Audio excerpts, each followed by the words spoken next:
Honorable member ki concern se amna serious issue amani hanai amuka hanai underline tawjage adu masi yengba matamda khigi ngasai panbi khiba not only education but state sigi overall situation holistically koi yengba darkar le aduna May 3 incident 2023 ki mamang dadi sugum basikya taramde lerumba yai adubu kya taramde hai riba incident se thokyu matungda honorable member na panbiri banga saigi puba thangba ngamoi doba unreasonable demands yamna illegal loiba that also in the education sector akhoi oza singda akhoi gi tungi future students singu semkat kadoriba sagat kadoriba akhoi gi education afaba education piraga akhoi gi khunai sibu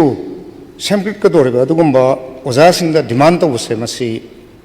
press media da recently yam toina phongse mayam su bire August house na su ngasi note tawbire aduna hairiba education sector da sigi sugumba adverse effect lai base masi yamna laibak thibani sir aduna how khiba around 14-15 months da thokiba irang sina masi da base toraga criminal elements I gimus anti social elements karana tholaga paisa tanbam not only in education but in other sectors the we told the habse mayamna ngasai su mayam panbi khre aduna education sector da aduki matik masina effect tor pasna maram moiraga hojik chhatra sing classroom da leigdauda direct tamgdauda road sa thora oja sing yauna direct tambiba dilairadna mentally disturbed ore hai se yamna kanoiba akhoi yamna soft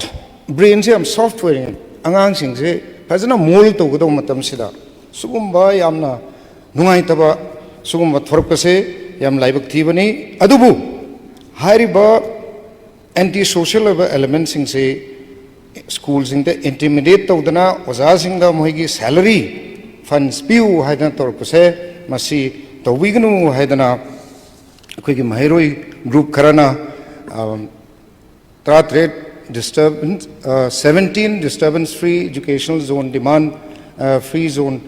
demand day haidana tokipsu leira aduna sigi mayam si yengaga aina haizaning badi oza sing moral oza sing school da riba atmosphere school da nate even college asu demand lai habse koi ta da nate aduna lairiba sing se loina mak effect of usna maram moiraga khoi learning process ta effect adversely tawre habse tawwa hore habse ai house thamjage adun masi akhoi state government nasu under the leadership of honorable chief minister koi all possible steps laudana hauzik security law and order situations control tawna bus honari tawdu ngasai honorable member na panbiri se with specific attention two educational institutes se darkar lego masi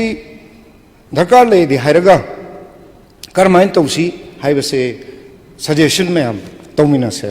ai su suggestion amani dai thamjage I would like to suggest and propose in this August house to the security advisor as well as the DGP who is also here that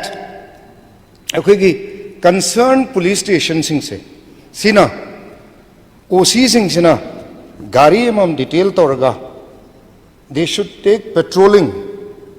of all the educational institutes sina short term measure niko long term measures su lakani as a short term measure hairiba concerned officer in charge sing sina officer ma esa ema detail toraga natra masamak chatna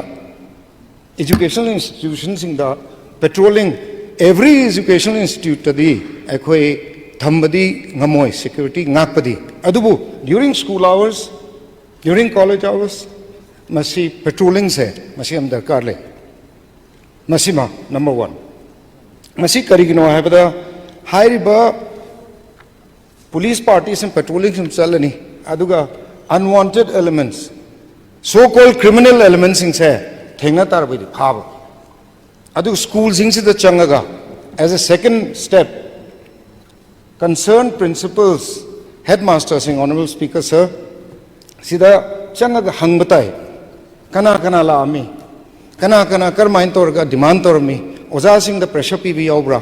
phone number piramra haibna sing do masi myam se loin mag information lokhalaga intelligence gathering asmi torga khoi hairiba schools se protect toba akhoi gi sarkar gi duty ni haibdo I thamjage aduna hairiba as a short term measure sigi measure ani se lokhatpa yam darkar oi aduna oc sing da akhoi gi education department site gi su akhoi gi home department da akhoi in writing pizarake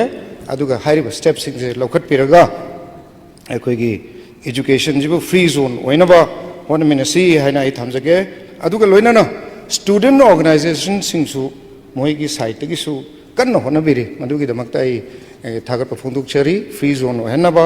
aduna hairiba steps sing in the short term loba long term policy program me amma koi home department gi su site gi lokhatli haina I ofam khrase thamjaraga honorable member bu I thagar phonduk chari honorable speaker sir thank you so much for giving me time